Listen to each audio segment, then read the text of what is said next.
Good evening. At this time, we're going to go ahead and get started with the regular commission meeting for Monday, July 1st, 2024. If I can please have the clerk call the roll.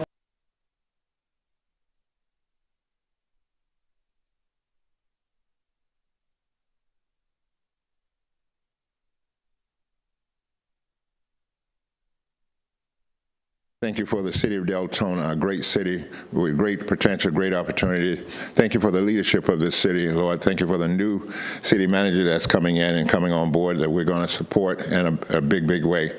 We want to thank you for all that you've done and everything that you're going to do. Thank you for all the willing workers at whatever stations they are in that position. We love you, we praise you, and we thank you for everything. In Jesus' name, amen. I pledge allegiance to the flag of the United States of America and to the republic for which it stands, one nation, under God, indivisible, with liberty and justice for all.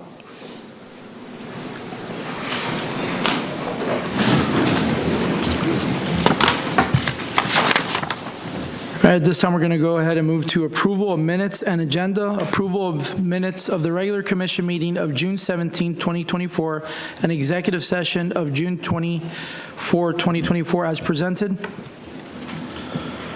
Motion approved. Motion by Commissioner Harriet, second by Commissioner Colwell.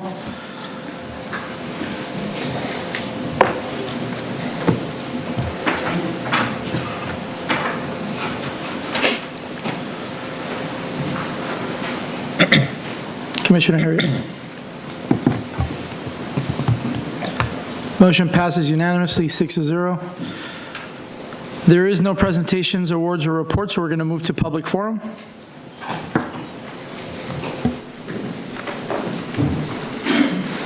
Mike Williams, please.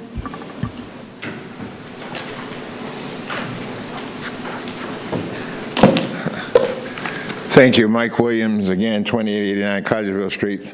This is my partner tonight. We're going to present this together because, first of all, I want to say a big shout out to the city of Deltona for the support they gave us for the unveiling of the bus for Dr. Martin Luther King. It was a truly outstanding event. Kudos to Commissioner Maritza for the work that she did over and above. She was one responsible for the food that we got there. She was able to work through Halifax and some other folk there. Also help in the ribbon cutting that was made possible. But it was a shining, shining moment for the city of Deltona, one that we're very proud of and one that we know that the city has the capability of doing when we all decide that we want to do it together. Now, one thing we would like to do, we like to make sure that all the commissioners, along with the mayor, get a picture together. That day, some of the commissioners weren't there because of work and whatever, but we're asking you to work that out so you can get a picture of the mayor and all the commissioners around the bus that we can help place that in our archives forever and ever and help promote it as well. Okay? I also want to say something about the Juneteenth celebration, but I'm going to turn that over to, if you don't mind, she's on my time. Okay. Reverend Caroline Stein, Greater Faith AME Church. I was blessed to chair the Juneteenth event, which included the bus and a festival and a worship service. And I just want to thank you all for supporting it. I came a little earlier and asked for you to support it. You did. I saw Commissioner Marissa, Sheriff Shitwood came out to the festival. We just had an awesome time, and we finished it at New Hope Church, our worship service. We engaged our youth and our citizens. So we want to say thank you again, and we, like Brother Mike Williams said, we would like to get your support for next year as well. Thank you. When you talk about support, we would like for that to be a sponsored event with the City of Deltona and the Juneteenth celebration. The reason the City of DeLand's Juneteenth celebration is so big, it's sponsored by the City of DeLand. It has big buy-in on that. So we want to talk to the new city manager and everybody else about the buy-in for the Juneteenth celebration. It really, we outgrew the facility where it was. Parking became a problem there at the end, so we're looking to work with the city and work with the commissioners and also have it at one of the parks. My last parting shot, I want you all to save this date, September 14th, 2024. That's the date of the NAACP Freedom Fund Banquet. We were very fortunate to get the Orlando City Mayor, Jerry Demings, to be the keynote speaker for that event. So save that date. You'll be hearing more about it in the very near future. That's an event, again, that's sponsored by the West Volusia NAACP jointly with the city of Deltona. So you all every year is big buy-in and big support for that. We do have a commemorative button for everybody tonight, right? Yes, Okay. They're in the car. Okay. For those that didn't get it. Well, we'll make sure that everybody gets a commemorative button for the unveiling, for some of you that weren't there the other day. But once again, City of Deltona stepped up, showed out for that event, and we just want to thank you again. Thank you. Thank you. So if you get me those out. Kathy Bryan, please.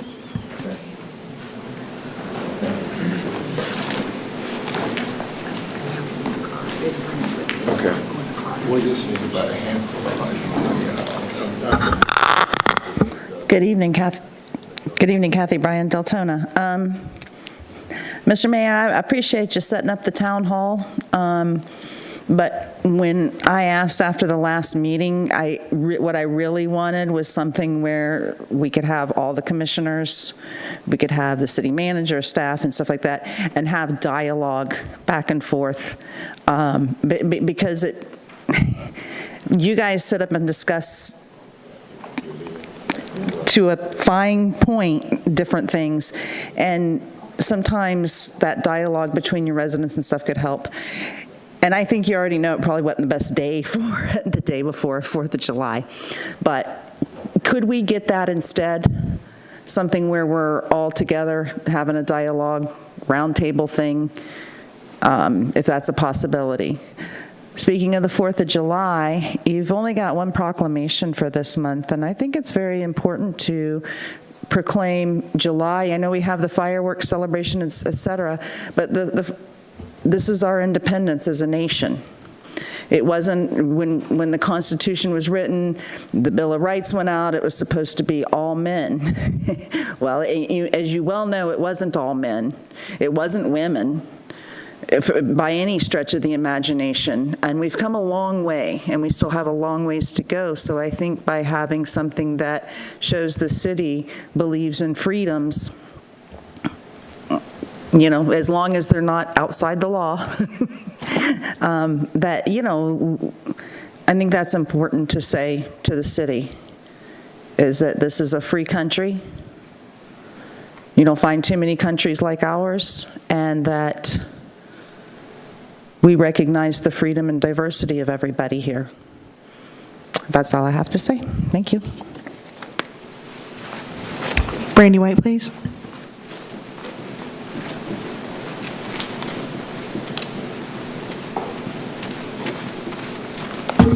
Brandy White, Deltona. Just a few things. Registration for Mommy and Me Dance started today at 5. For anybody who's not aware, I want to say thank you guys for hearing the people at the Daddy-Daughter Dance mentioning, you know, when's the mom's turn.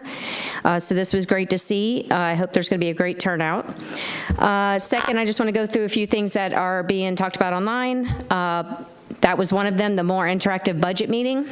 I appreciate sitting down with my commissioner and going over some of the things that did answer some of the questions, but there's still a lot that the community is still wanting to discuss and talk about, and instead of what everybody's saying, hearing all the rumors and misinformation online, it'd be great if we could actually sit and interact with our staff and get these squashed and answered so that, you know, we don't have that going on.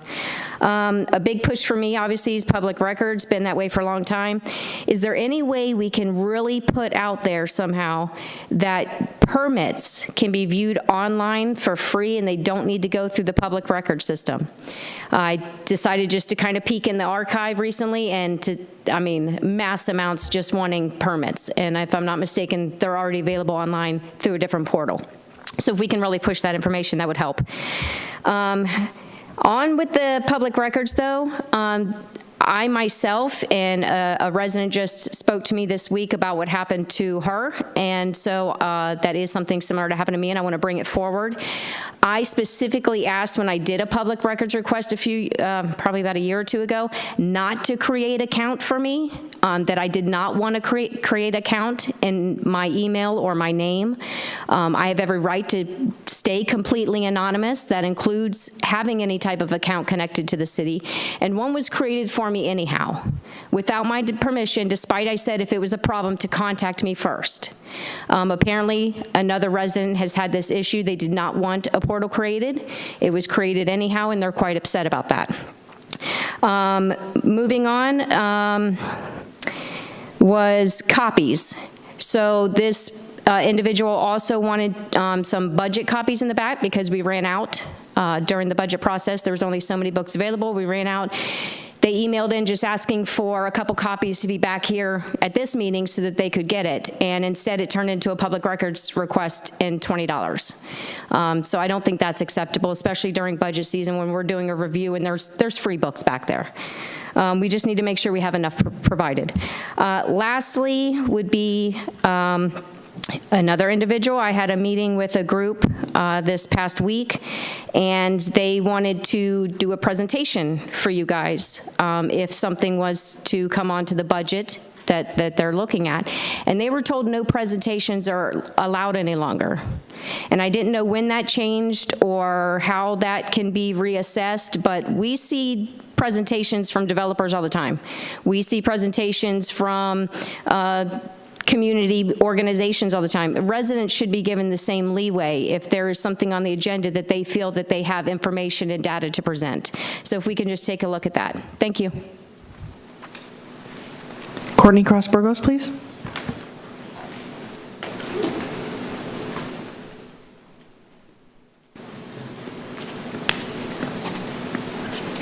Good evening, everyone. Courtney Cross Burgos. First of all, I sent 2 emails, and as Troy pointed out to me, they were both within 24 hours of each other, which was not my intention. Davidson did interact with me on Facebook, and so did Jody Lee, and Dana did, and she called me, the mayor.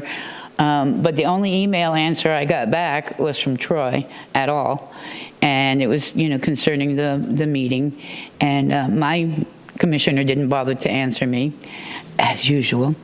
And I wanted to let you know, Davidson, I appreciate, your offer to come in and sit down with you, and Dana, yours as well, with the department heads. But unfortunately, I don't know what questions I need to ask. I wanted to look at it.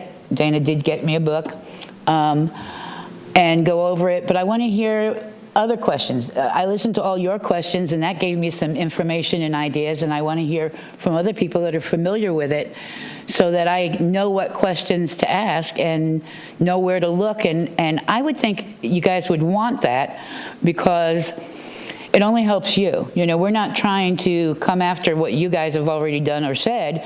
We're trying to help you, be another set of eyes, to see if there's something that you missed or get more clarity for you, for us. And I don't know why it's being so difficult. I hope that one of you will ask for a consensus for this meeting this evening. Jody Lee said he would, but he's not here. So I hope that one of you will pick up the ball and do that and help us be better educated as residents. And Troy, in your email to me, you said that you didn't think the meeting was a big deal because residents didn't seem to participate. There wasn't a big turnout for the 3 meetings. But you have to understand, I watched every minute of those 3 meetings and made notes of the questions each of you asked, and you guys are way smarter than I am and know what you're asking, so I appreciated that. But I didn't come because, first of all, it's difficult for me to sit all that time here and not speak. So if I'm not going to speak, I don't need to come here. I can watch from home. And I think there's other people the same way. Plus, it was only a 2-minute limit, so even if I did know what I was going to say, I probably wouldn't have been able to get it out in the 2 minutes. But I just don't want you to think that the residents don't care, because I don't know how much you look on social media, but a lot of residents care. A lot of people want consensus, well, not consensus, I'm sorry, clarity on the budget and the issues. We want to know where our money's going, and not just because we're afraid you're going to misspend it, but just like you guys, we have, higher groceries and higher gas and, bigger electric bills and water bills and everything else. So we're pinching our pennies there. So that makes us more aware of where our money's going here, because we don't want to waste any more money than we have to. And I'm not saying it's a waste, but I'm just saying that we want to be diligent about what we're spending our money on, and you guys are the stewards of our money, so that's why we want you guys to explain it to us. Well, thank you guys for listening. I hope you have a great rest of your evening. That ends public comment. Thank you. At this time, we're going to skip over to new business, Section A, request for approval of engagement with Purvis Gray LLC to provide professional external audit services. Ms. Johnson.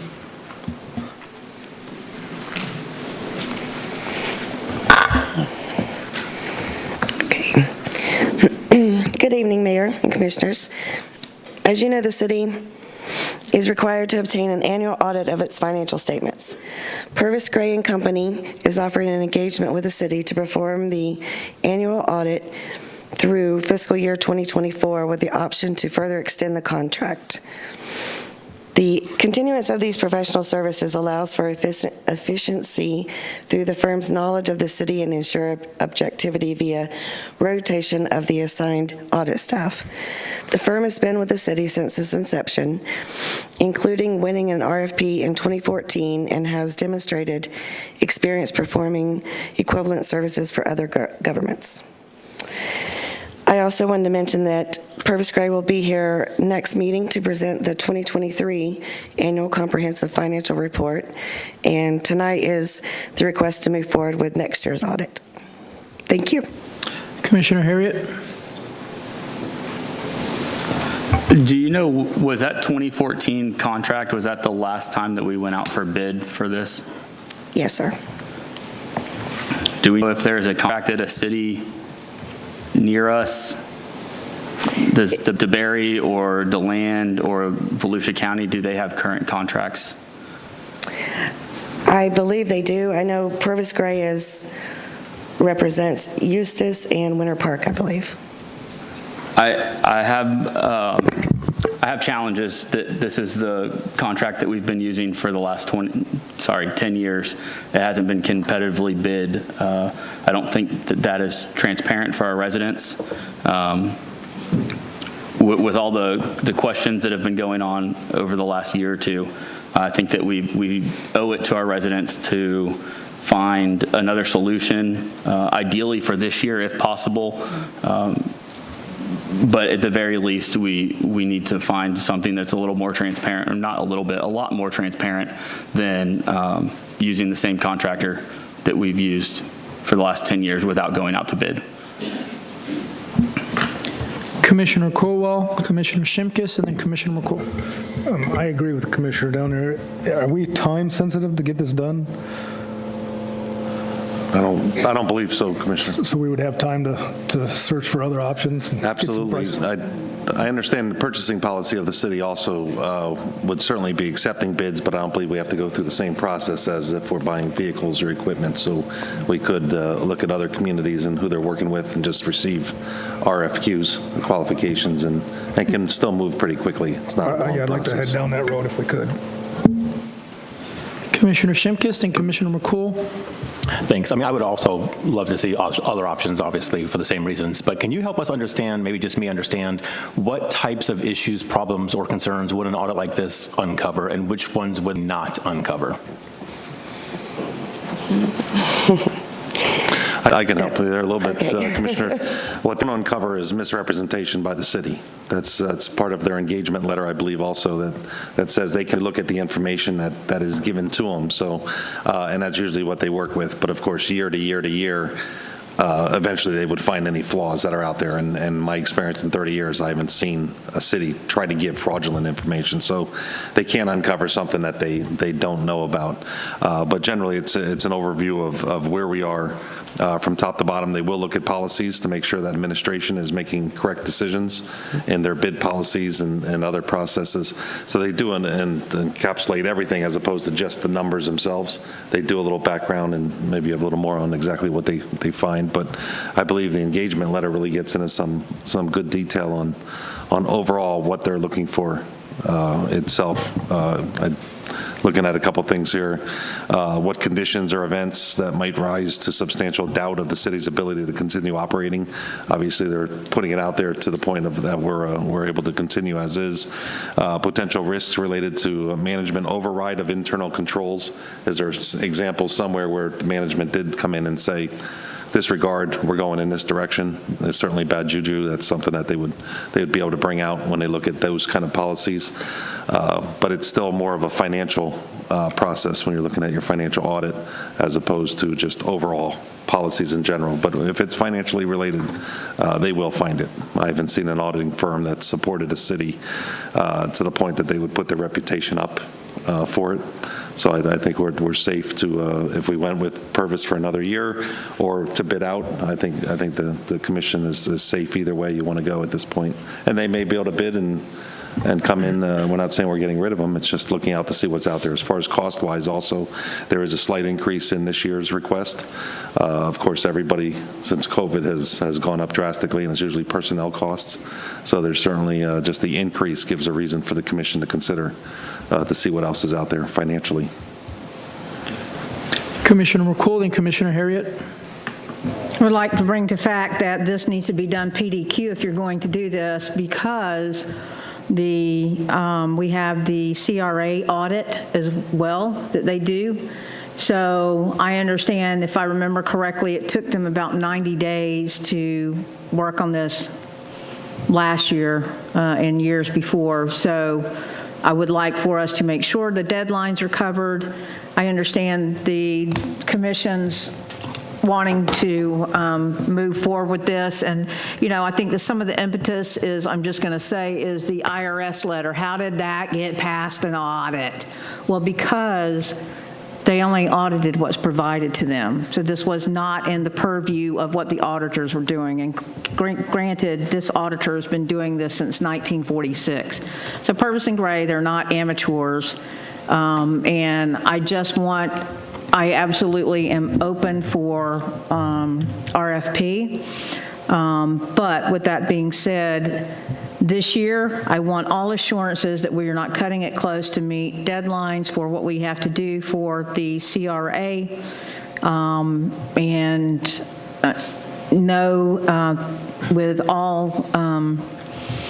with every 100% confidence what our deadlines are, how we need to hit those deadlines, and how we need to benchmark what somebody else coming in might do, because I know that, I know Purvis and Gray to be reputable. I understand the ask is so that we can fix whatever is going on wrong and bad.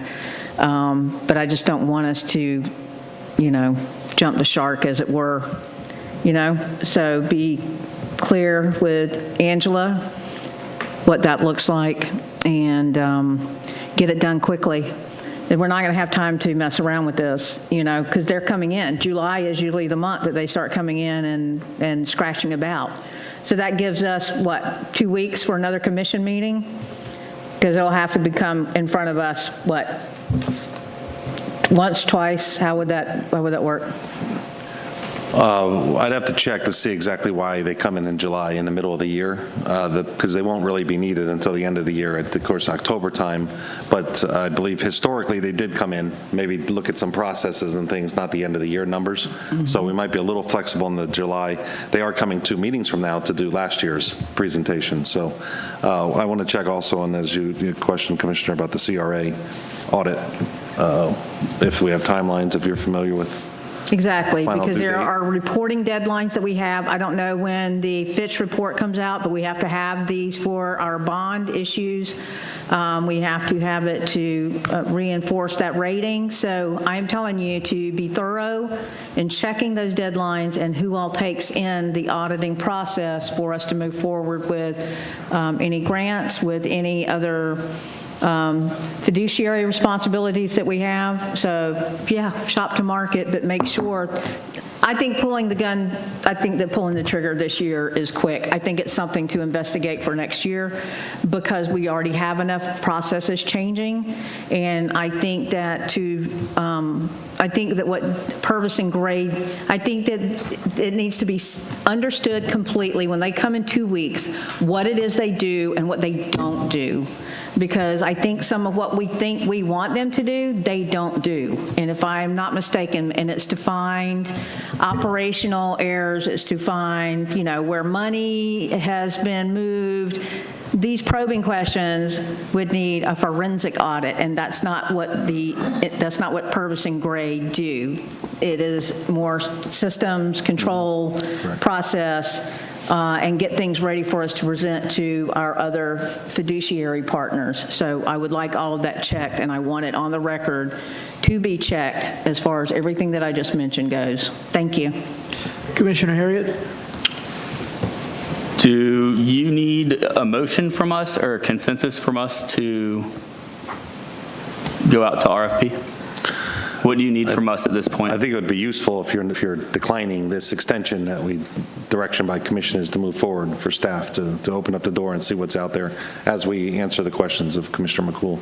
I'd like to make a motion then that directs city manager to put out a public RFP or RFQ procurement as he sees fit. And I want to make sure that this process is transparent. And then I'd also like to see that the findings from this audit get posted to the city website so that all of the residents can see, hopefully, what's not there. Hopefully that they don't come back with any audit findings. But if they do, regardless, I'd like to see all that posted to the city website. And then I'd also like this process to include not just financial, but if we could include operational audits as well, that I think would be phenomenal. And Just a point of clarification, Commissioner. In that motion, are you going to move also to approve or decline the request?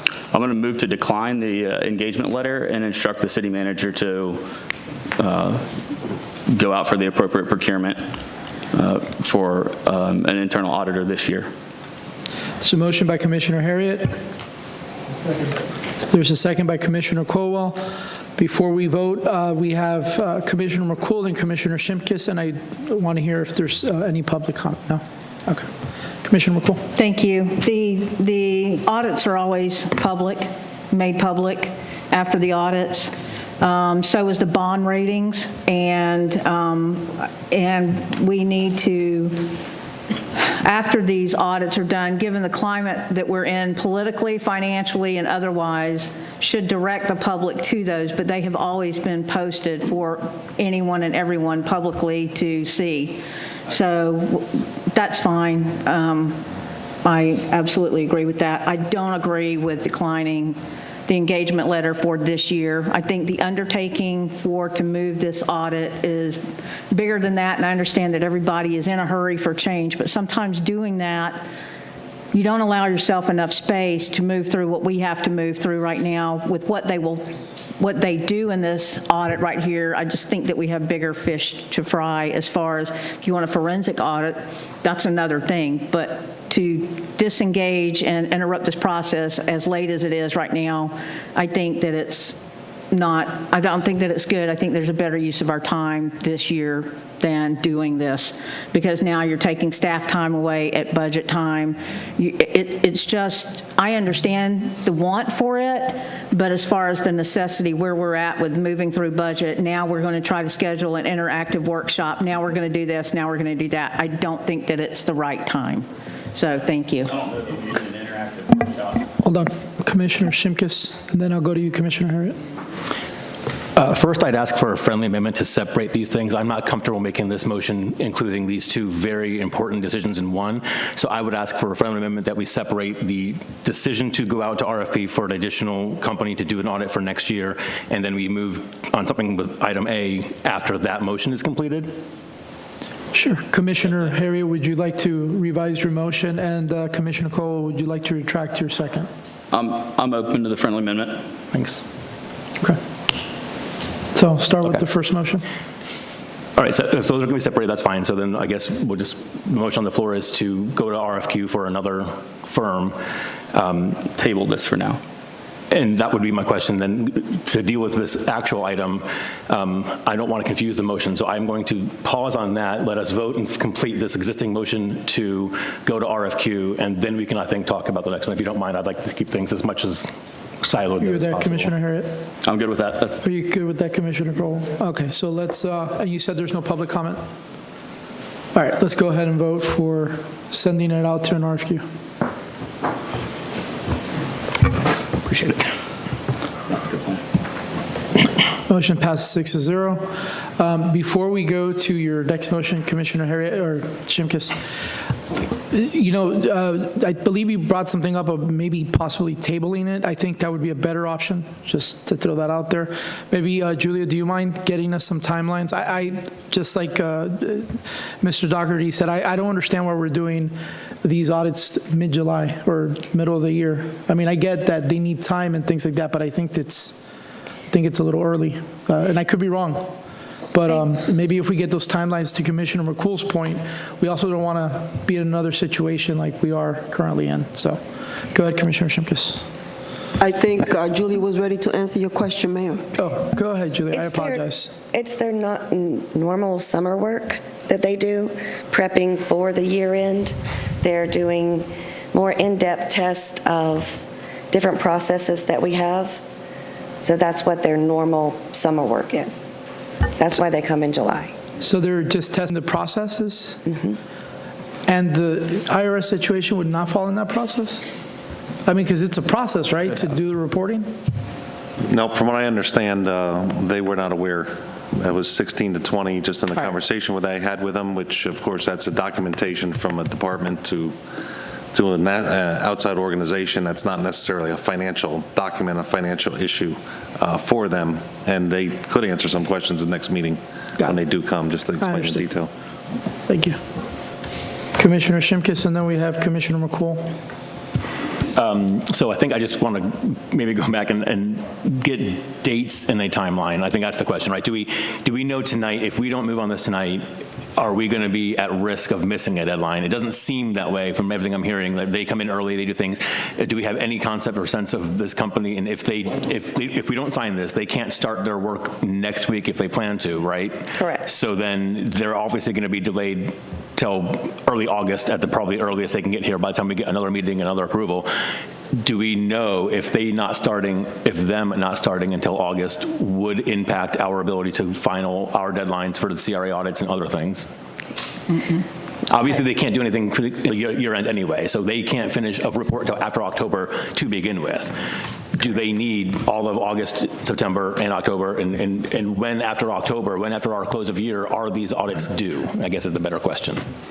The audits are due March 31st. Okay, so I think if none of our audits are due until March 31st of 2025, I think we have plenty of time to go out to a bid. So I am now much more comfortable, if that's the case, I'm much more comfortable putting this aside and moving. So I will move to table this to a future meeting to be determined, because we won't have a date for that until we have an RFQ. So I don't want to put a date certain on this tonight, as we don't know when we're going to have an RFQ available. Second. There's a motion by Commissioner Shimkus, second by Commissioner Harriet.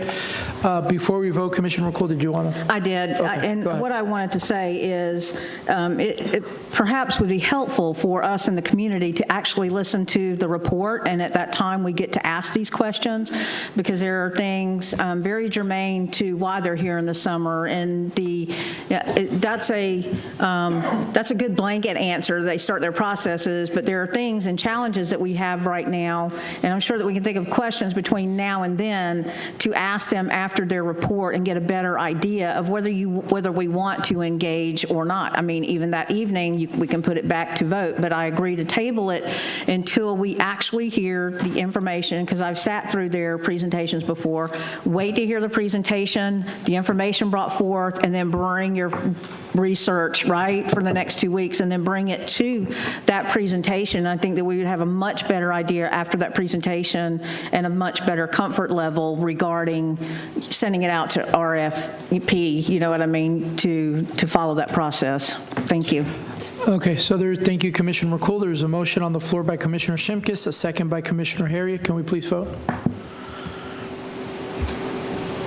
And again, just to reiterate, the motion is to table this till the next, to determine the commission meeting by the city manager.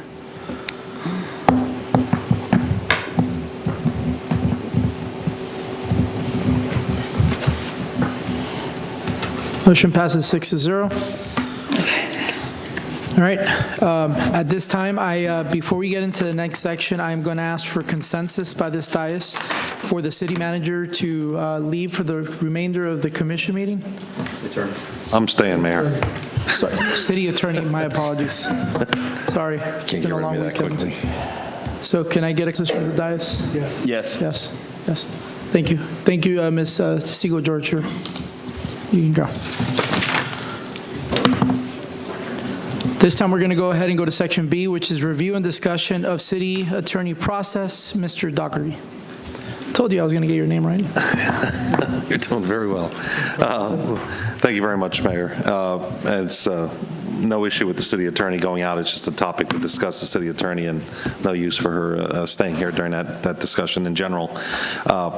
We have several options for the commission to discuss tonight. Is for either in-house city attorney using lack of a better term, outhouse city attorney, or somehow a combination of both. Traditionally, when there is outside legal representation needed, even as what we've been going through in just the last year or two using an outside counsel, there were still needs that we had to go out for additional counsel, maybe a labor issue or a major trial issue or anything else. So whether we have an in-house attorney or an out-house firm, there's still the need to have other specialties. So there's no one that you can hire directly that necessarily has all the specialties except maybe a large firm that has that ability. So basically, staff's looking for direction from the commission how you'd like us to move forward of possibly looking for individual attorney. The possibility, we talked some of individual meetings I had with some of you, was the possibility of a major attorney and maybe more of a junior attorney, so that along with our paralegal that we already have, we create a internal firm, which is not unusual in today's environment, especially as you see at each city and county around us have extensive law groups with them. So here, if we talk about one main attorney, a junior attorney, and then our current paralegal, or to go outside and find a firm that includes all of that, which is what you had a little bit before our current city attorney, and currently her firm is an outside organization. Although, so some residents, it might look like an in-house attorney, she actually has her own firm that we're contracting with. So basically, a little direction for staff is what we're looking for at this point, since she had put her resignation in. Commissioner Harriet and Commissioner McCool. Thank you, Mayor. Thank you, City Manager.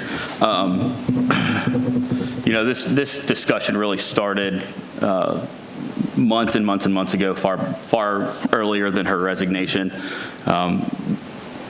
One of the things, one of the things that I think that the city would really benefit from is just what the city manager had mentioned, where we have a singular city attorney, an assistant city attorney or junior attorney, and then the paralegal position. I'd really like to see us use a search firm similar to the same process that we use to get Doc here, that would find the city attorney. And then once we have a city attorney as a charter officer, then task them with the position or the task of hiring an assistant city attorney. I think that provides us all the coverage that we need. It provides us the specialties that we need for procedural and contracts in-house. And then either way, we're going to have those specialty attorneys to augment whichever way we go.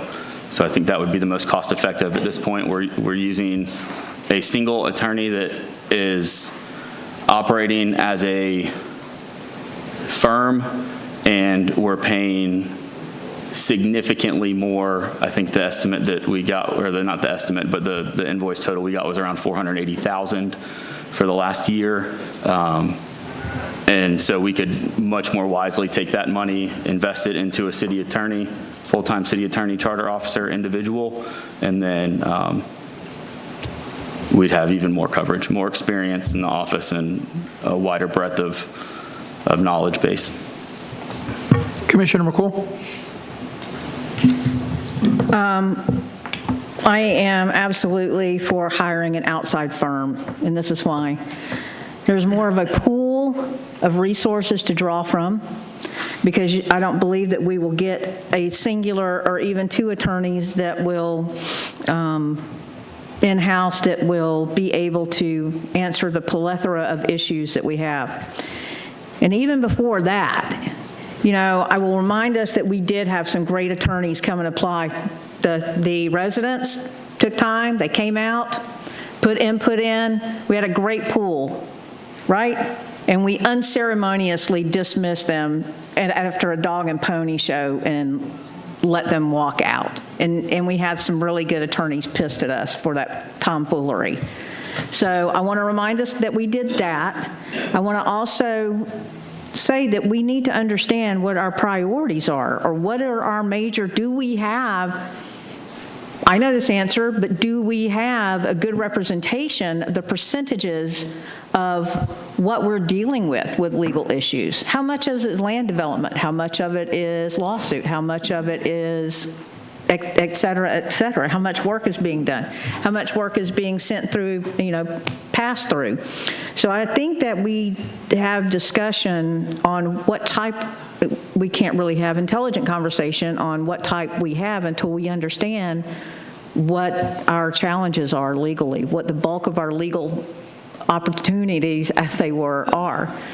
So I think that needs to be discussed and presented to us before we decide on that. And I also think, again, that this is a charter officer, and I think that the weight of the constituency has place here, too. Now, I understand we set policy and procedure. I understand that.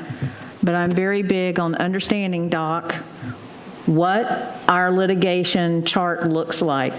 And then we can move through the selection process, whether it be with an outside firm or in-house. I'm not opposed to an in-house attorney. I just think that it's short-sighted given the diversity that we have and the challenges that we're going to have coming up writing our land use codes, untangling some of the stuff that we had, stuff like a developer walking out of here with $10 million of our money. Things like this, there's going to be historical stuff to visit as well.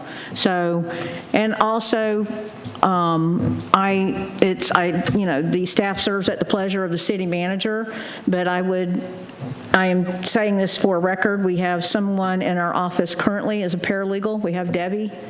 And Debbie does an amazing job. I don't think that you will hear anything from anyone about her inability to continue to serve the city of Deltona. She has legacy knowledge, which is important, especially if Marcia is leaving. So I invite our constituency to ask about Debbie, our paralegal, call, talk about it, whatever.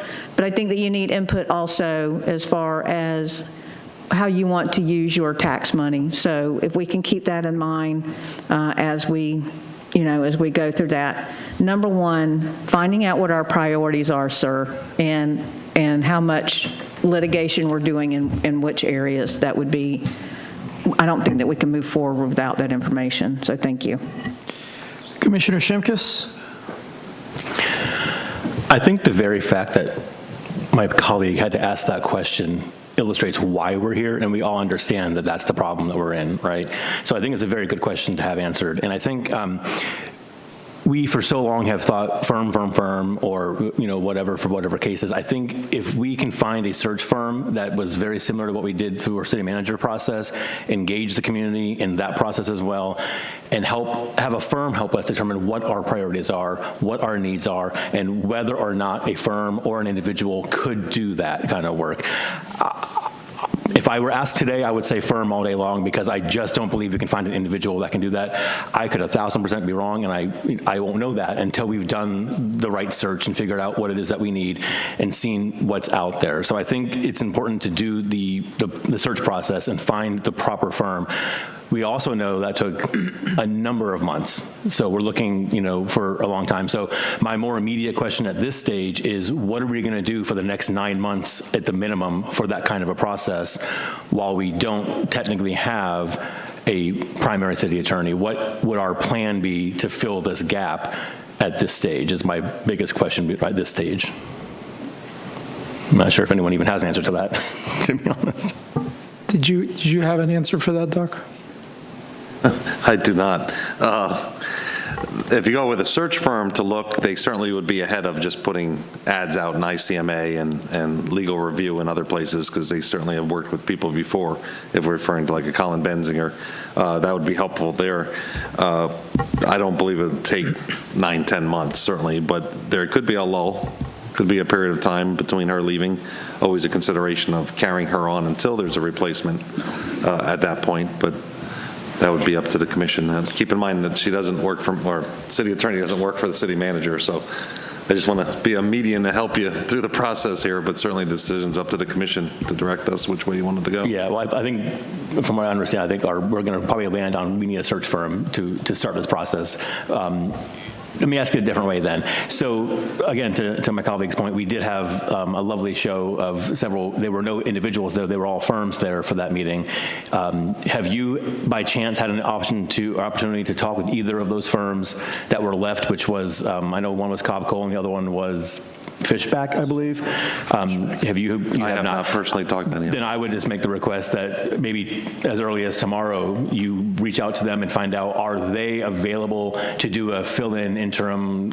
Are they have any interest in continuing? Do they have any interest in being part of this again?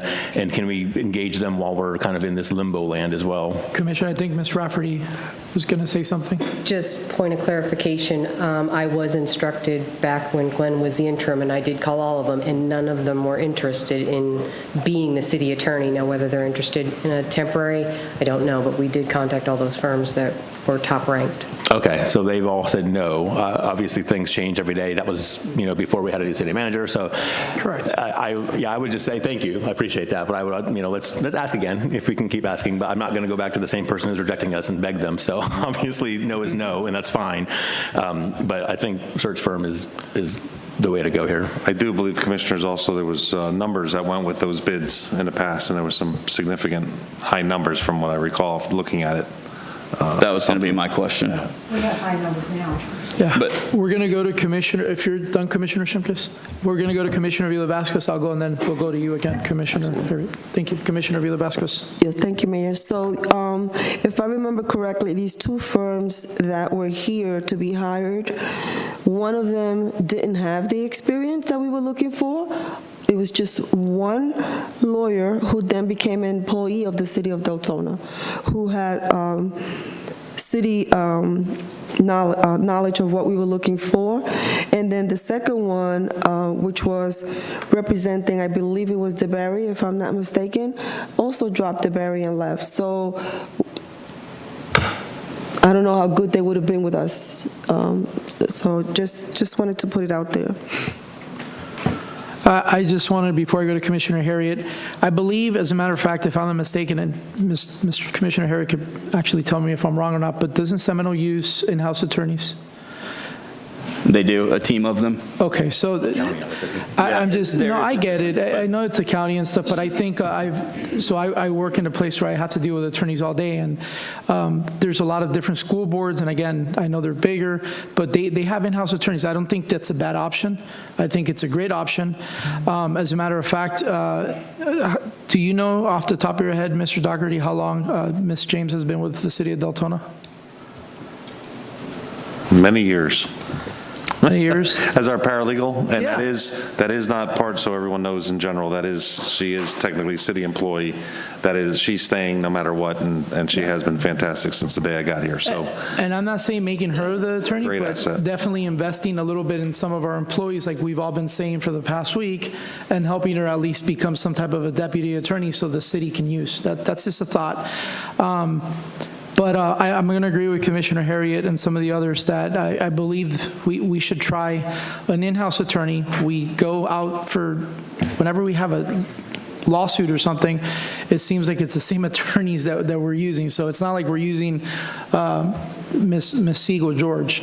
On top of that, I think Ms. Siegel-George requested additional help on top of her fees to continue. So essentially, she would be acting like an in-house attorney with a deputy city attorney. So it's no difference. The only situation that changes is we're paying her an invoice versus having somebody in staff that could potentially be here for a while. Secondly, I would suggest that if we do go out to a search firm, I would love to see our city do something very similar like we did with your search, where the residents can come in, and we did this with the firm, so I'm not going to say we didn't, but where they can interact and maybe even form a committee of, and I know somebody around here is not going to be very happy, but form a committee of residents again to help with that search. I think that's extremely important. It helps get the residents involved. So Commissioner Harriet, then Commissioner McCool. I'd just like to ask, does anybody remember exactly what those dollar amounts were with, I think with Cobb Coal, it was 1.7 or was it 1. So I've had, just for all transparency, I had a couple conversations with Colin Basinger about this because he does what we're essentially looking for. We could save a significant amount of money. We could hire a city attorney. We could hire an assistant city attorney and still realize a significant amount of savings from what we have been paying for just one person. And kind of the way that I would like to see that this gets structured moving forward. I know that Debbie is currently an employee of the city, but I would like to see that we have a city attorney, an assistant city attorney, and then the paralegal all work in one legal city attorney's office, and that we can kind of silo all of that. All legal should be in one area. I don't think it's necessarily the best practice to spread it out. So I'd like to just make that motion to direct the city manager to pursue a search firm to hire a city attorney for the city of Deltona. In-house attorney or? Correct, an in-house attorney. Okay, there's a motion by Commissioner Harriet for direction for the city manager to start searching for an in-house city attorney. City attorney. And Mayor, part of that, you're asking about going for a search firm.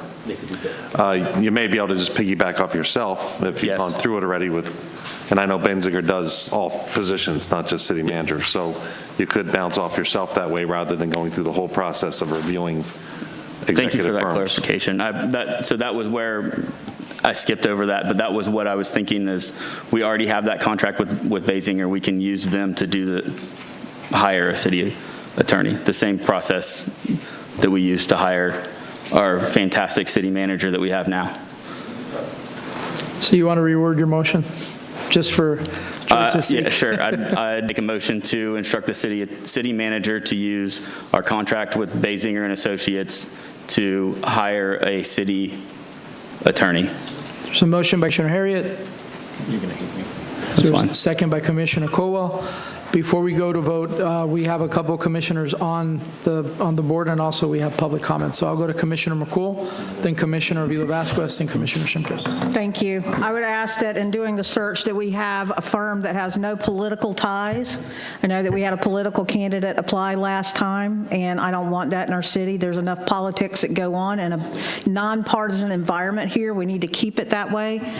It's ridiculous. So no attorney with political ties, with any aspirations to run for a political office, not in our city, no thank you very much. Number one.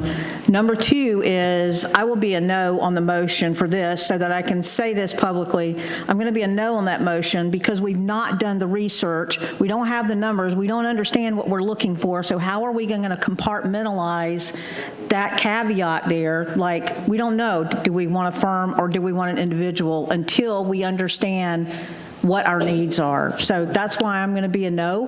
Perhaps it is that, but that can't be answered. We are famous for putting the cart before the horse. I'm asking us to slow down and do this properly. Yes, we need an attorney. That's admitted. We know that. But we don't understand what our need is yet, much like growth and development in this city also. Until we understand who we want to be, we can't understand how to proceed. So I just don't want us to screw this up again by not understanding what it is that we need first. Commissioner Avila-Vasquez and Commissioner Shimkus. Thank you, Mayor. So I think I heard twice from up here at the dais about the lawsuits So we all know that our lawyer doesn't handle the lawsuits, right? The lawsuits are handled by the insurance company. So that's totally separate. No matter who comes here, no matter what lawyer we get, our insurance company is still going to be handling the lawsuits. And how many times have we had to give in to what they tell us? You know what I'm saying? Even though we make it very vocal, this is not what we would like, but we have no choice. So I'm just putting it out there so that everybody knows that our lawsuits are decided by the insurance company. Thank you. Commissioner Shimkus? Perhaps semantics, but, and perhaps a friendly amendment as well.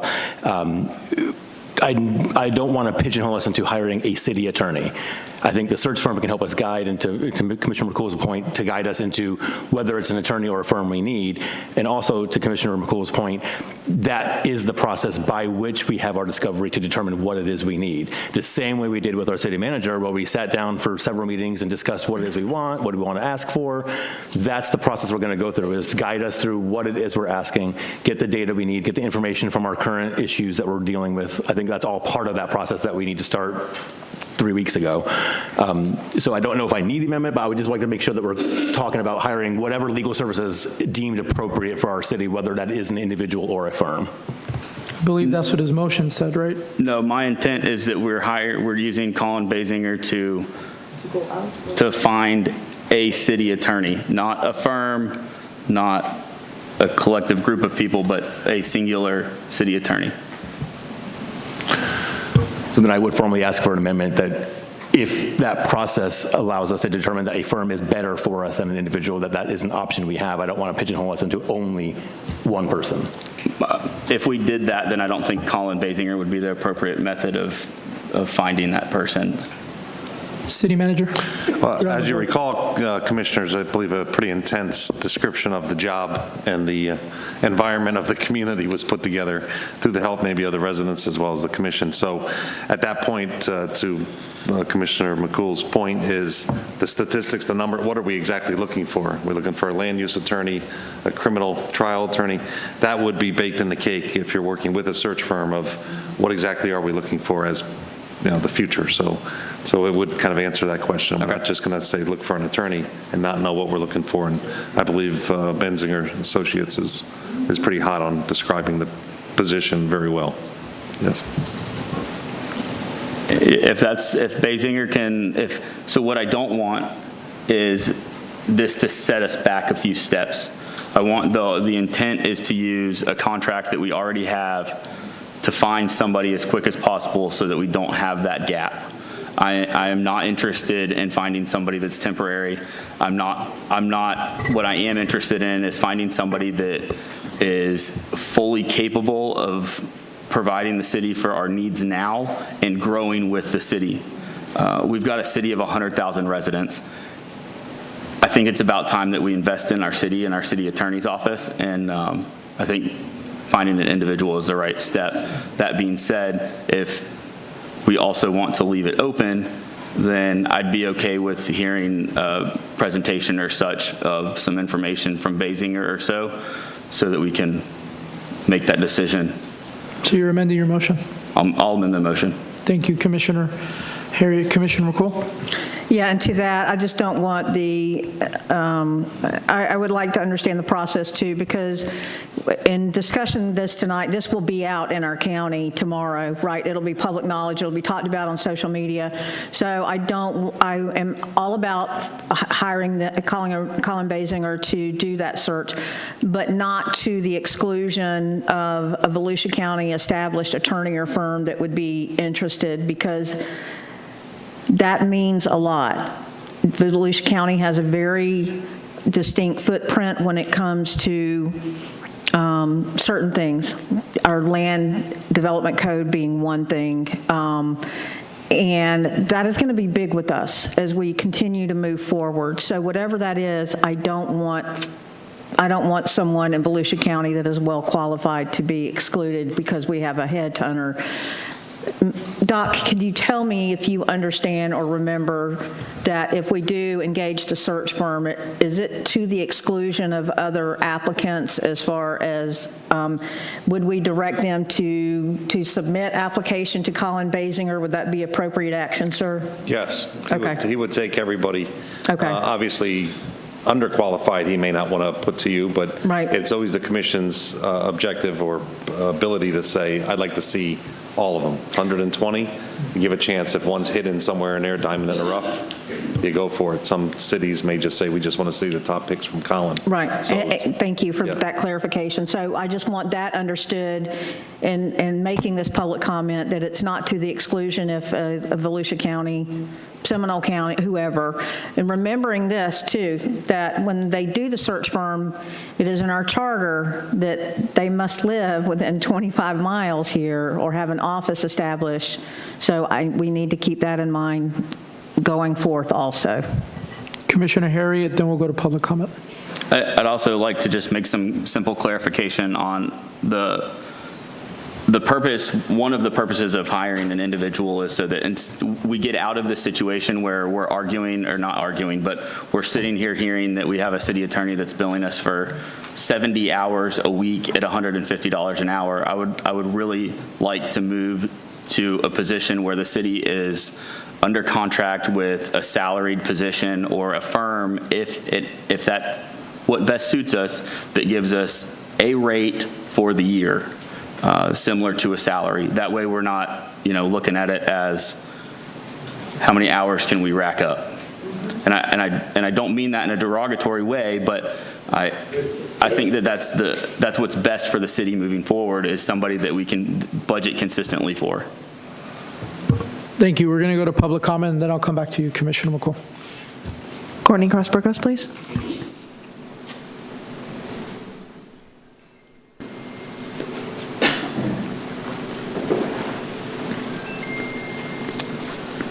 Hello again. Off track just 1 second. I wanted to give you my condolences, Mayor. I'm sorry for your loss. As far as the city attorney goes, it's I agree with all of you, and I would like to see if they could do a cost evaluation as to which way would be better for the city, whether it's in-house or whether it's a firm.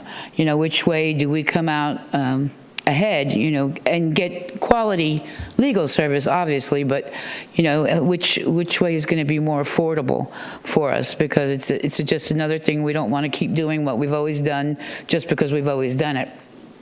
We want to look at what it's going to cost us and what the repercussions are, and if we, can go through that and see which one is which, that would be beneficial to the city and to the residents. The other question that I had was, I know that Marcia's going to be here to September, and from what I saw, she's already used up all her budget for the year. So how are we paying her between now and September? I don't understand, how that's, no less if we keep her on, keep her on, temporarily or whatever. But just between now and the time that her time is up with us in September, how is she getting paid and what is she getting paid, since she's already used up all her annual budget? So I'd be interested in hearing that from somebody. Thank you all. Real quick, Mayor, can we ask the city manager to address the shortfall? And Yeah, I think we're going to get to that after this. Okay. Because I think that's extremely important to move forward. Go ahead. Thank you. Albert Bryan, please.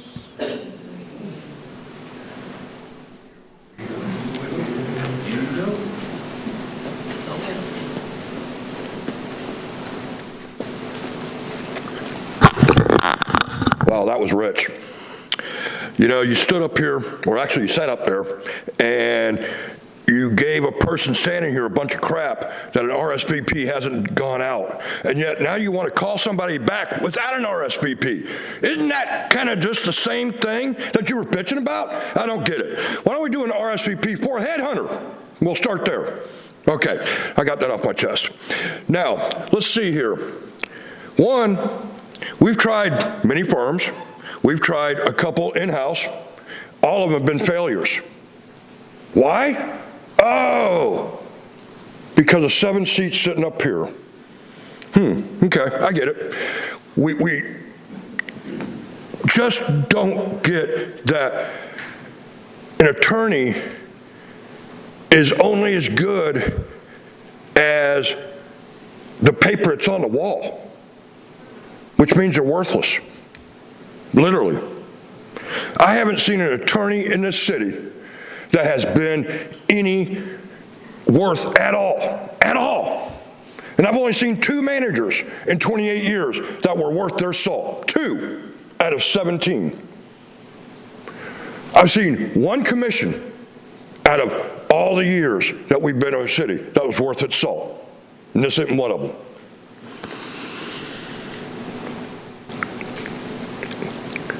To understand what a city needs the size of ours is really interesting because, one, like you said, we got 100,000 residents here, but we got 8% business.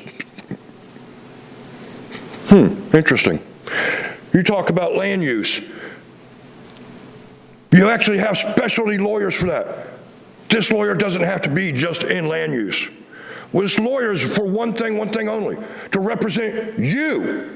Not me, not them, you, to make sure you don't break the law, which we know for a fact this has been done over and over and over again. So, whatever. When you ask a question, she should be able to give you an answer, or he should be able to give you an answer. I have heard too many times over the years, I don't know. I'll have to get back to you. 6 months later, we still haven't heard. Oh, it's really funny. Y'all asked for a forensic audit not too long ago. Glenn said, oh, yeah, we'll get back to you. Have anybody gotten back to you about that? Has she gotten back to you about that? No. You talk about wanting a firm or a individual. I'm going to tell you now, personally, whether you save money or not, that's what the basis of the last idiot was in here for. Oh, we're going to save money. Did it save us money? No, not really. Matter of fact, it cost more money than what was in the contract. Over and over and over again, we've brought this up. Yet, we get the same crap. I asked for 5 years to have somebody like Colin Basinger brought in so we could have a manager. How many interim managers did we go through in that time? Oh, 3 or 4, that's right. Interesting how that worked. I hope you last longer, sir, I really do. God bless you. But going back to this, do a search for a firm first, for an actual, because you think Colin Basinger, just because he did a good job with this guy, or the last set that we had, is going to do another good job? I trust Colin Basinger about as much as I can throw his firm. I'm an old man now. I don't think I can throw his firm very far. Don't put your trust and don't rush into this. You can always go to somebody and say, hey, we need somebody to come in here for a little while. Don't rush it. Brandy White, please.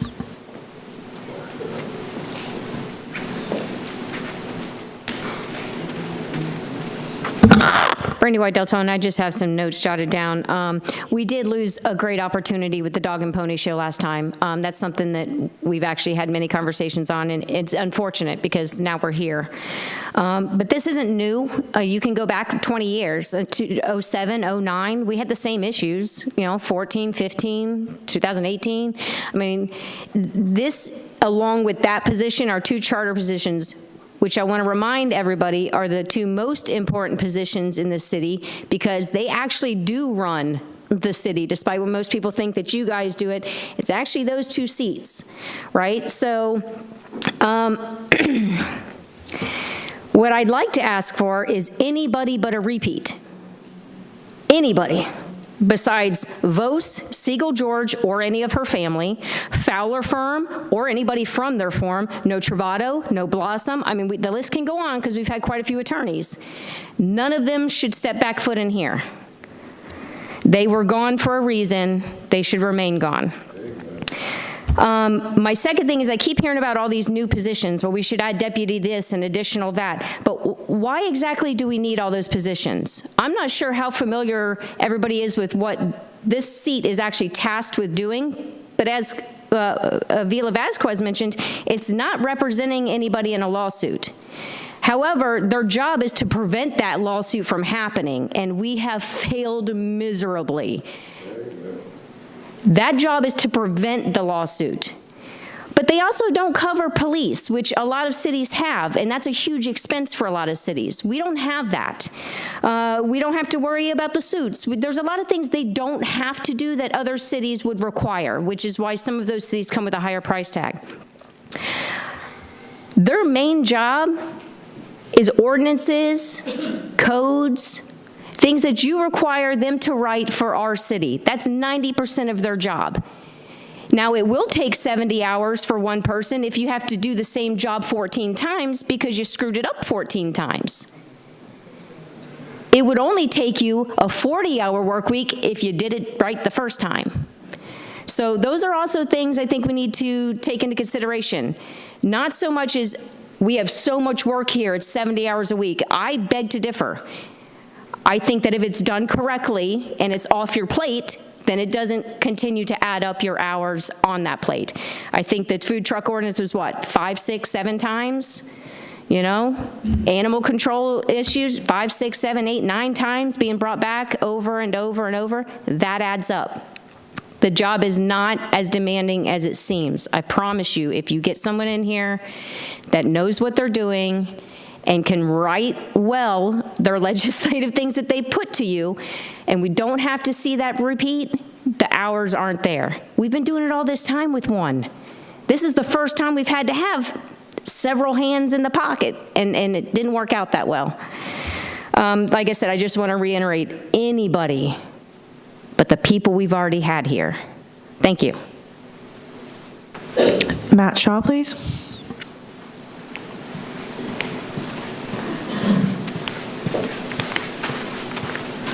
Good evening, Commission, City Manager. How you guys doing? All right, so I like to look at the facts. So I actually went to the site, deltonaflorida.gov. So I want to read really quickly the functional duties of the City Attorney's Office. So I think there's some misnomers here. So the City Attorney serves as general counsel to the city and handles most of its legal matters. The City Attorney defends and prosecutes for the city in civil litigation and administrative proceedings and prosecutes ordinance violations, litigation and appeals in state and federal courts and administrative proceedings. The City Attorney's Office is responsible for conducting legal research, contract administration, municipal liens, processing, and drafting, reviewing and revising ordinances, resolutions, leases, contracts, real property instruments, and proposed legislation. The City Attorney's Office updates bankruptcy files on notices of bankruptcies, collects code enforcement fines, costs, fees, special assessments, files, claims when necessary.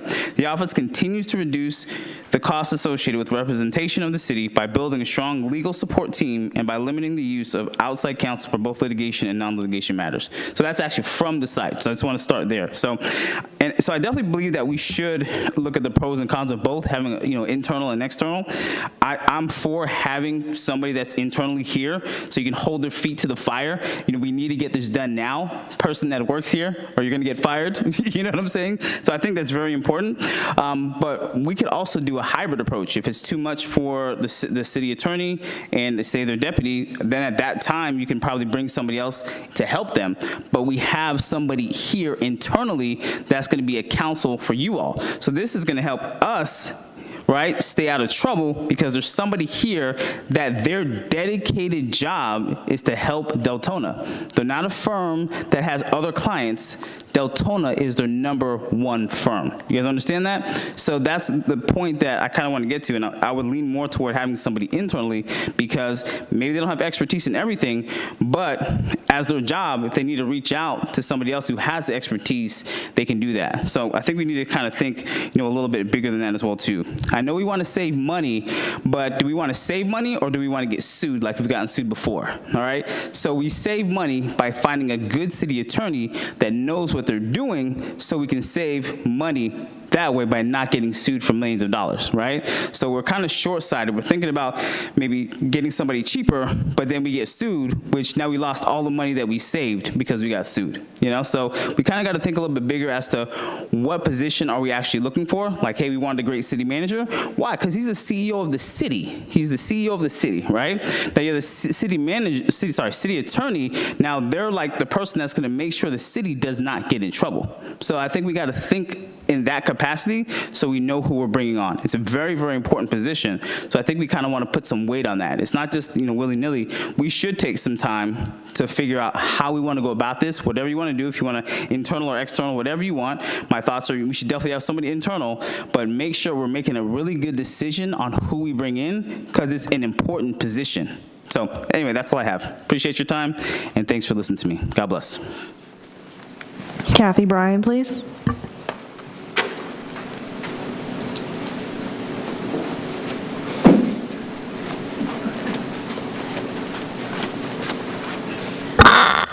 Good evening, Kathy Bryan. Deltona, I'm going to agree with one thing Dana said, and that is let's find out what our needs are. We did hire Colin Benziger for the city manager. I don't know if this is if that's the best group to also hire for a city attorney. And before we do that, is there any reason why we can't put some RFPs out locally here to see what we, to see what we have? And I also agree that you need to decide what the advantages are cost-wise of a single person versus a firm. It was one of the things that I said to Marcia when we had that day where we interviewed all those groups. And I said, how are you going to take care of this all by yourself? I said, what about litigation? What about, if it gets to be too much and there's too much going on? And she said, she says, I can do it all. Well, my concern was you're offering this much. How much extra is it going to cost us to bring somebody else in to do these things that you can't do? And as we see, it's cost us quite a bit.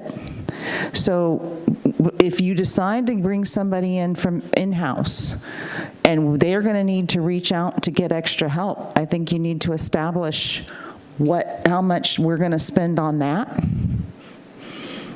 And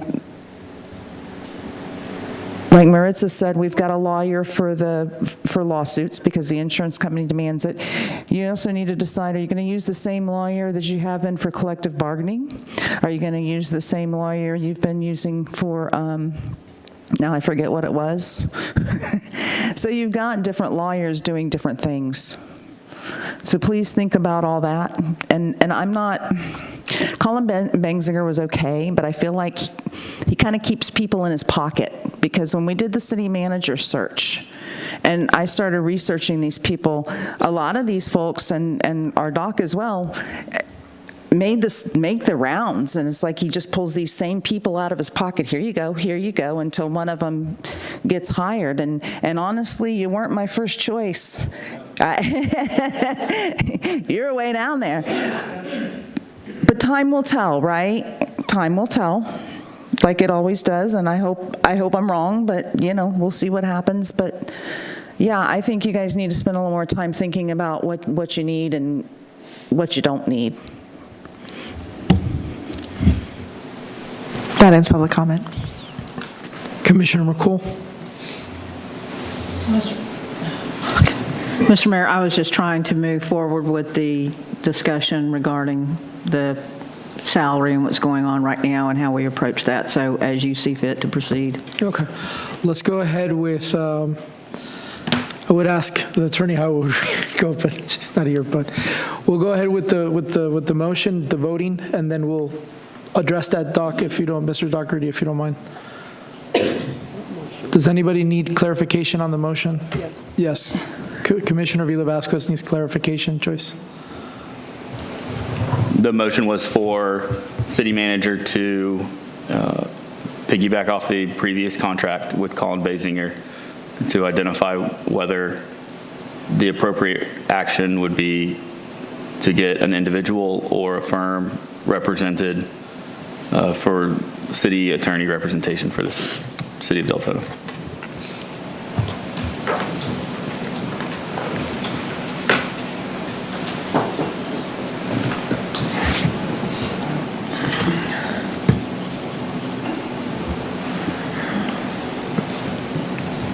Who are we waiting for? Oh, Commissioner McCool. I don't have anything on my board. Oh, she doesn't have anything.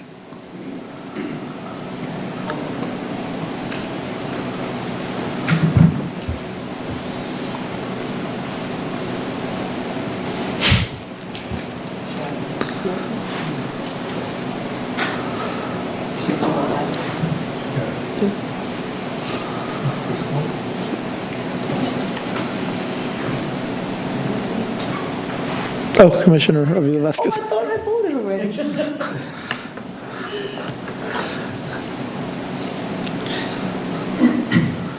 The motion passes 5-1. Before we move to the next section, Mr. Doherty, how are we going to address, as you heard my fellow commissioners here, and everyone's concerned about the shortfall? Yes, it's not necessarily a shortfall. There seems to be misunderstanding, and this is BD, of course, before Doc, is that there's $480,000, if I'm not mistaken, was budgeted in a line item for legal services. The understanding at 40 hours a week at 150 an hour is about 312. So we have a discrepancy of what the city attorney believed was to be paid to her. The proposal sent to the commission, and there's a bunch of attachments I put together for an email for the commission, included her proposal was 150 an hour. It does not say how many hours.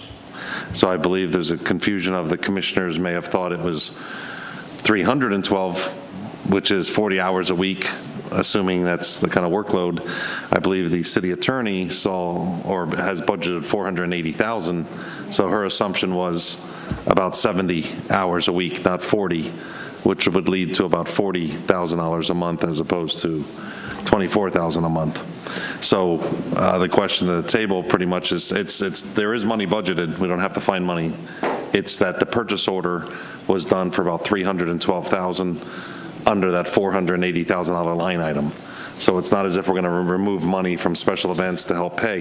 The money is there. It just stops at 312 while the remaining money sits there. So the question would be for the commission, there is an invoice right now for the past month.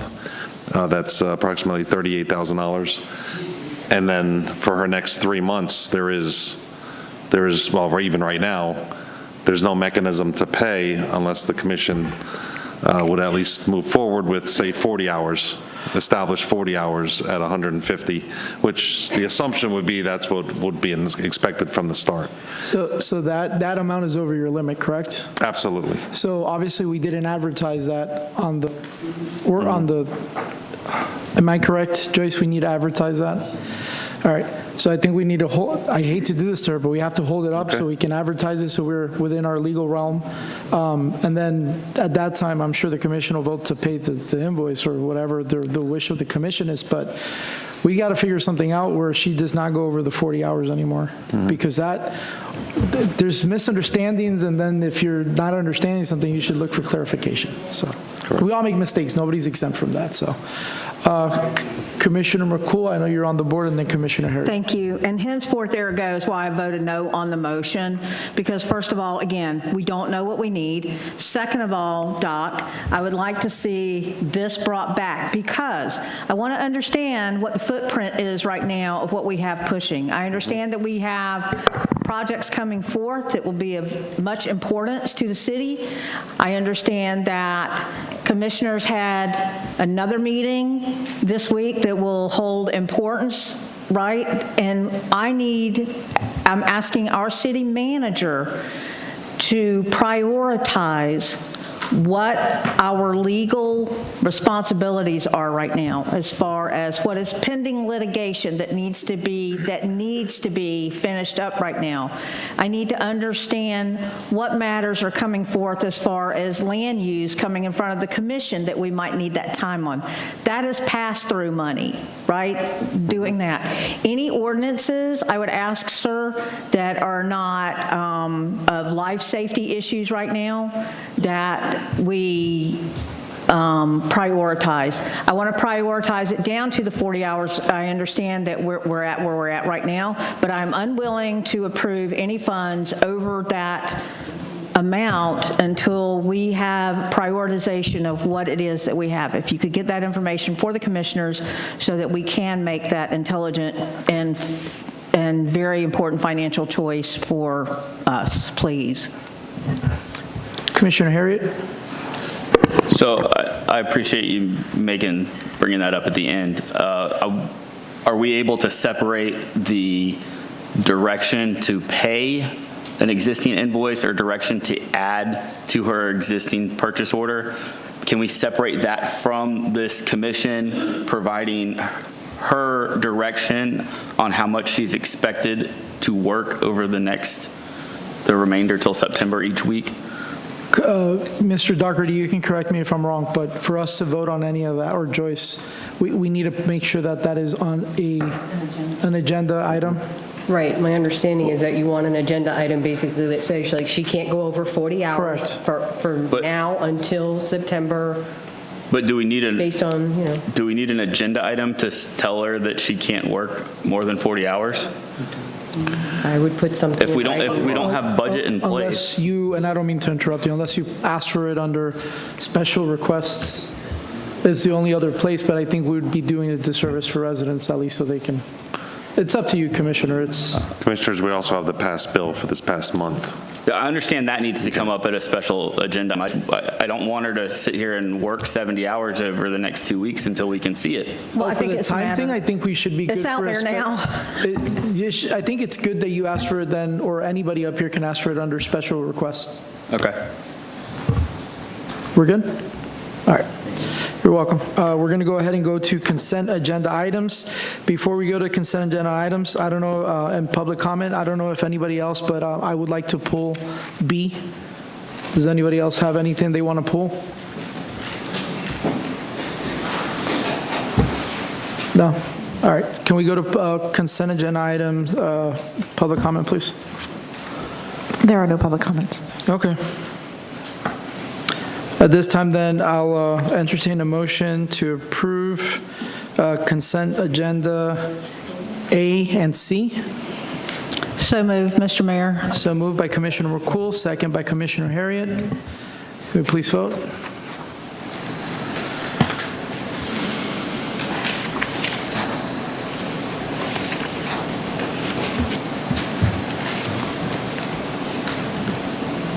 Motion passed 6-0. The reason I wanted to pull B, and I hate to be the one to do this because it has to do with a proclamation. So we're doing request recognitions for the month of July, and I did notice, Mr. Doherty, that Independence Day proclamation wasn't on there, and I'm just hoping to get consensus for us to actually, as a matter of fact, at our 4th of July event, for us to kind of stand together and read the proclamation there, if it's the will of the commission, kind of celebrating our independence. Yes. Yes. Yes. Commissioner Rivas-Vasquez. Yes. Commissioner Shimkus. Okay, so we have consensus. All right, at this time we're going to go to I'm sorry? No, just consensus. At this time, we're going to, well, we have to vote for section B. I apologize, yeah. So we do need a motion. So moved by Commissioner Villa-Vasquez. Second. Second by Commissioner Harriet. Will you please vote for section B, please?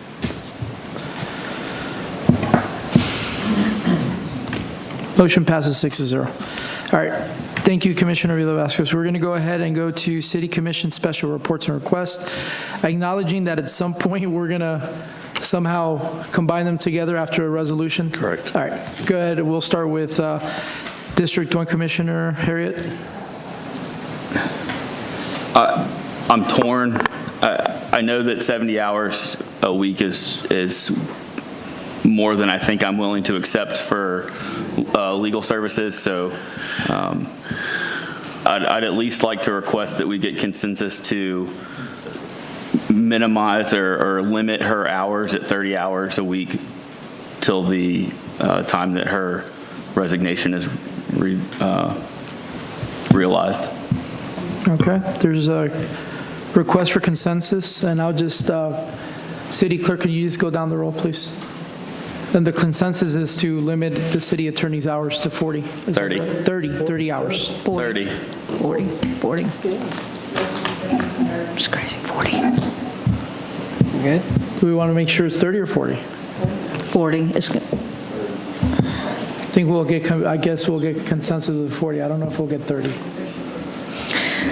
Mr. Mayor, I'm sorry to speak out of line, but I would Please. entertain the thought, sir, that we get the information from Doc first regarding what we have left on the board so that we can make an informed decision. Okay. Otherwise, I'm going to be hard at 40 until I understand from Doc what. I'll say 40 for now, with the understanding that as soon as Doc, brings us back something that identifies what our needs are, that we have the opportunity to reduce. Absolutely. Okay, so there's a request for consensus on limiting Ms. Siegel Georges to 40 hours a week. Commissioner Villa-Vasquez? Yes. Commissioner Caldwell? Yes. Commissioner Harriet? Yes. Commissioner McCool? Yes. Commissioner Shimkus? Yes. And Mayor Avila? Yes. That the only request? Thanks, Mayor. That's all I have for this section. Commissioner Troy Shimkus? Nothing, thanks. Commissioner Avila Vasquez? Yes, thank you, Mayor. City Manager, I would like a request of an update report of all the vacant businesses on Deltona Boulevard, or any updates as to whatever fines or anything that have been given, what has been collected. I also would like to include in there the business homes. It's like a road of homes right near Justin Plaza. I was there for the Juneteenth. I noticed that it's abandoned. The grass hasn't been cut, and it's starting to get out of hand. I know they're empty. I know they've been purchased by a company, but I'd like to know what their intentions are for those. It's like about 4 or 5 houses, I think. And so the front is starting to deteriorate just like it did before. Yeah. So I'd just like to find out what the new owners, what are their intentions to open up there. And they need to give it a little TLC right now. I also would like to find out the status of the gas station near Little Sam's. This is all on Deltona Boulevard. There's also there's a small building on Deltona Boulevard. Used to be Dr. Vasquez. No relationship of mine. But I'd like to find out what the status of that is as well. These are all vacant properties that, if we have a future, if we're looking into the future for Deltona Boulevard, we need to find out what their intentions are. To get them fixed or what. Right. Thank you. Commissioner McCool? Thank you, Mr. Mayor. A couple things here is that I would like us to press forward with a budget meeting that is resident-friendly. It's been asked for. I think it's been asked individually of all of us, so whatever Doc can do to help facilitate that, that would be great as we move forward, because we do have some valuable information sitting out there via our residents who feel the crunch, and if for nothing else, to understand what is important to them, because what's important to us administratively, we might not be explaining enough to the residents, and we might not be hearing the explanation clear enough from the residents about what is important to them, and I think that this would go a long way as towards our accountability as public officials. The next thing that I would like to bring up is there's been a lot of chatter online regarding the water bills. And I think that we all know how I got here, and it was due to an issue with the water department. And, you know, we did an audit, $200,000 the city paid for an audit. We changed some things operationally. That's what they looked for. And I will tell you that in my experience in people calling me and working with the amazing staff at the water department, that 80% of what I go out and find is due to a resident not understanding that maybe 3 people have programmed the irrigation system, a leaky toilet. They don't understand. I didn't until I got a water bill in this last year because I had just a slight leaky toilet. An irrigation hole in the whatever that issue is. But it to be said here also that there's 10% other factors too, so that's 90%. But I will stand behind this as a resident that's had a problem and is dealing with multiple resident issues. There are some times that water bills go up and they come right back down the next month, and it can't be explained. And it's my belief that there's a software issue. I'm sorry, I stand by that. There is just a mystery. You know, 10% is a mystery that we never figure out. And the sad thing is, we do give a courtesy adjustment once a year based on, we have a good policy. I stand behind that policy. And we do 2 adjustments, right? A leak adjustment and a courtesy adjustment. But I think it would be helpful, especially to our most vulnerable residents, if we, and I'd asked for this with interim, and we were waiting, Doc, for you to get here, but have a water meeting again. And what we did is we opened it up, and I don't remember what day we did it last time, but we had a public meeting, and it's something we can survey and find out, sir. But where staff came in, there are 4 or 5 tables set up with staff. People brought their bills in. We looked at what was going on with them, and then they made appointments if they had an issue to go out, because not everyone, their first inclination is to go to social media rather than going through the process, because it's been challenging to some people. So I would ask that we do that again for our residents. It is one of the biggest things that we have, because of the population that we have that pay a 25%, which is punitive, if you ask me. It should be dropped down to 10-15%. It covers operating costs. That's for another day. But with the sewer and with the water, it is sometimes you can't overcome that bill sometimes, especially if you have an ongoing issue that you don't understand. So I would ask that we do that for the public. The last thing that I have asked is that we have a new city manager here. We have had stories from both sides. And when I say both sides, I mean resident side and staff side regarding commissioners interfering or, you know, being in people's office or making requests. And we all understand, sir, what that request is today. We understand we go to staff for information that 9 times out of 10 can be done with a phone call. I am asking, as I have talked to some mayors in other cities about how they overcame some of the challenges, dysfunctions, and understandings that they have within the city. And I would ask that we, as a body, pretty much vacate our offices at City Hall. And I'll tell you why. What that does is it takes us out of an environment to whereas we are in and out with staff all the time, and it gives them insulation from feeling intimidated by commissioners, because I have heard that we intimidate staff when we go in, sometimes even to ask questions, and I asked that with new leadership, as in UDOC, that we, as a commission, be respectful of that process. There's nothing in my office that I need. If I need to meet with a constituent, I will call Sandy or Bridget and ask for a conference room. But I think that us doing that, I know that the city of DeBerry did that. I think that Mayor Chazé is very respected in our region, not just in around here, for her leadership style. And I talked with her and 2 other mayors regarding that, and there is no downside to that. The people then take back City Hall, not the commissioners. The staff is able to operate without the interference, and it becomes more about transparency, that the expectation is that we're not in City Hall. We're not taking up residence in City Hall. So I'm just asking the commission to think about that. I'm asking us to do that for our residents so that there's not an appearance of us trying to influence, intimidate, or otherwise bother staff while they're trying to serve under you. And I would ask that we do that in respect of you and the job that you have moving forward, trying to juggle 7 bodies while doing your job. And I think that it's a good start. So if it be the commission, if they think about that, I'm going to bring it back up in 2 weeks. So I'm just trying to put food for thought out in the public. I just think that it would be a good start, sir, moving forward. And that's all I have. Thank you.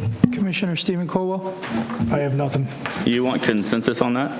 She wants us to think about it for 2 weeks. All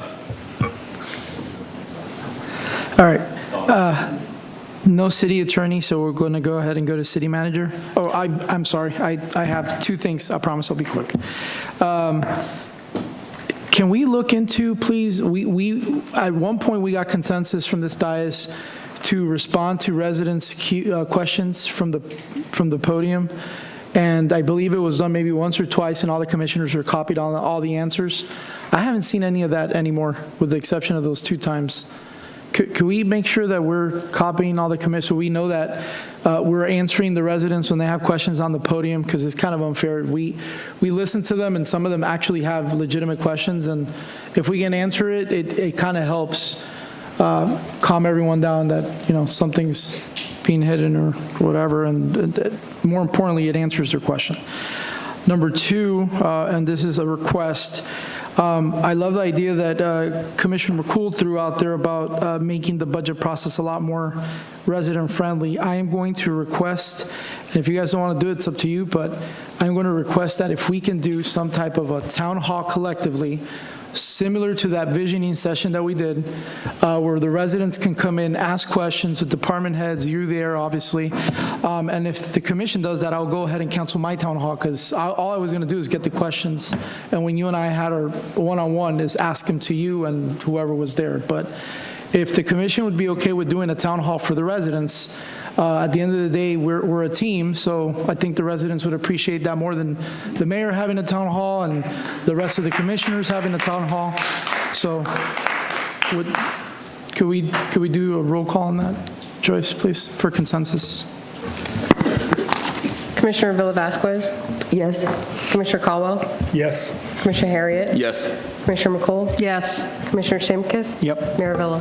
Yes, I thank you very much to the dais. I appreciate that. All right, city manager comments. All right, we'll put something together for that, like a charrette and atmosphere with the staff itself. That's something we'll talk about tomorrow morning at the staff meeting.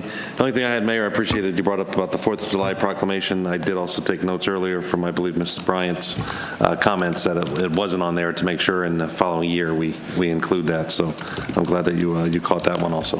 That's it for this evening. Thank you, Mayor. Thank you. All right, we're going to go down to city commission comments, and we'll go to Commissioner Harriet first.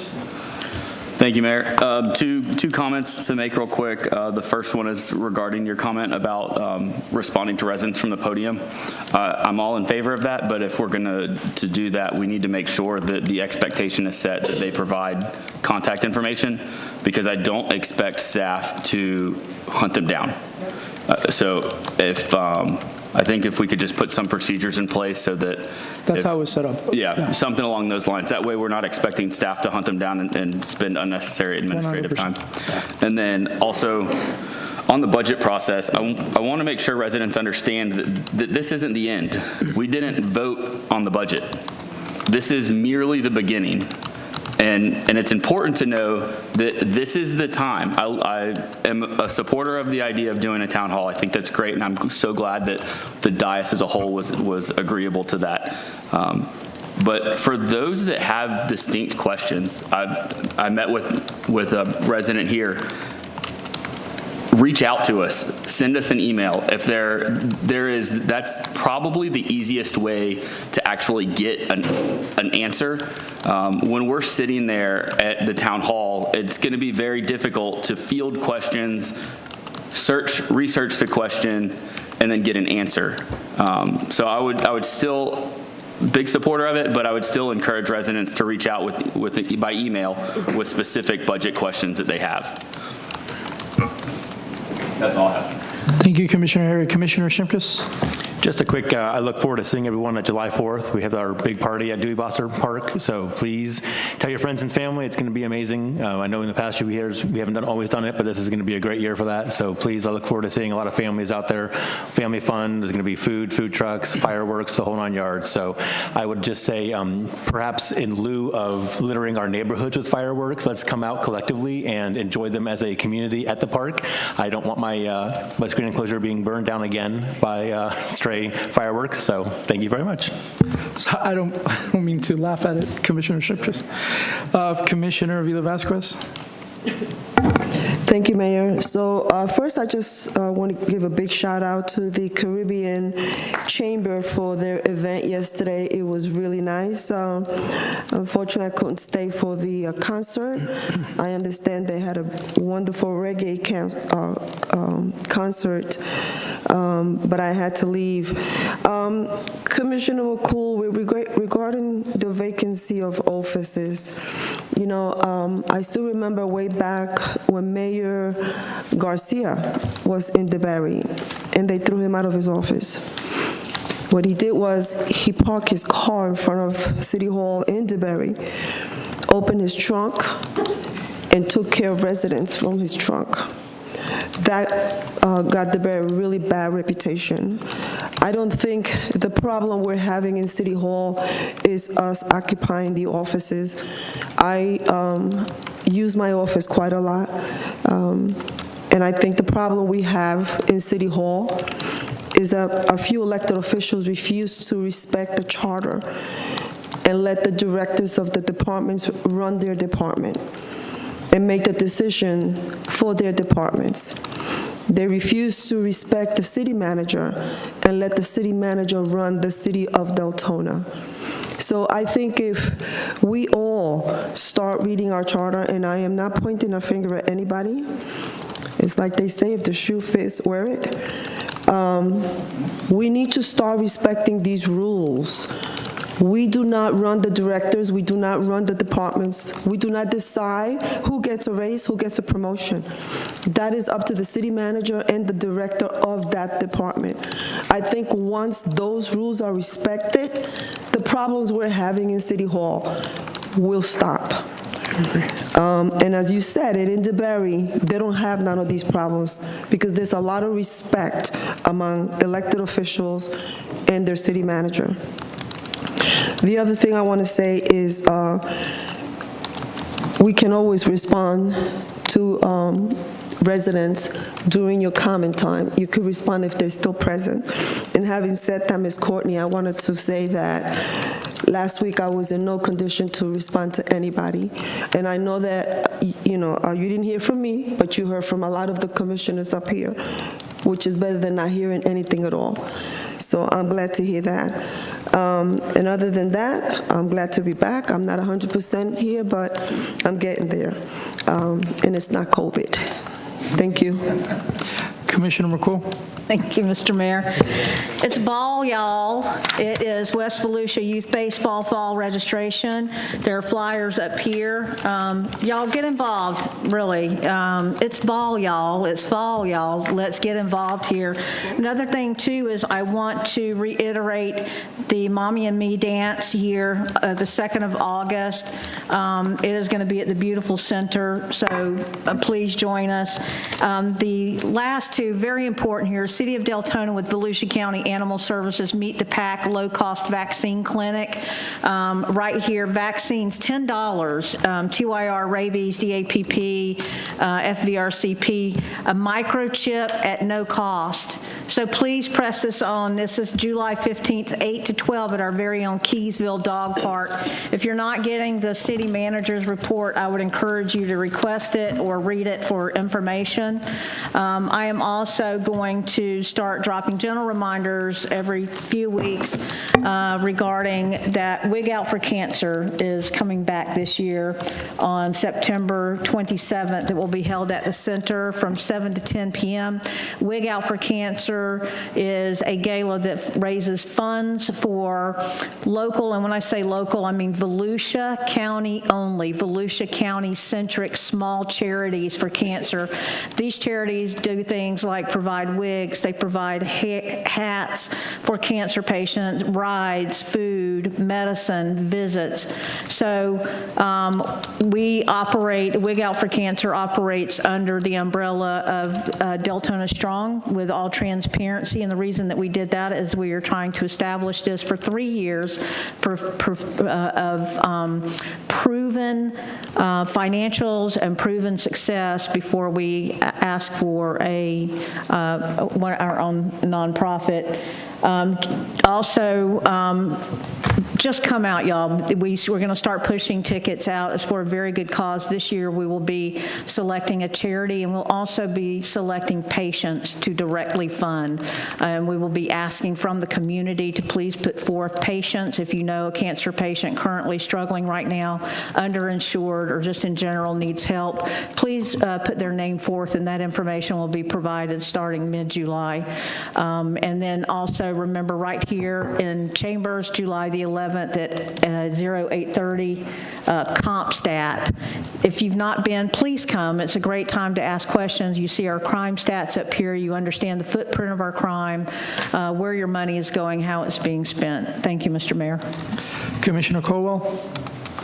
All right, I just have two things. Number one, effective immediately, the town hall that I had planned is going to be canceled, obviously, because we're going to do it collectively. And then the last thing is, I was actually going to bring this up, and it's a good thing that Commissioner McCool talked a little bit about this.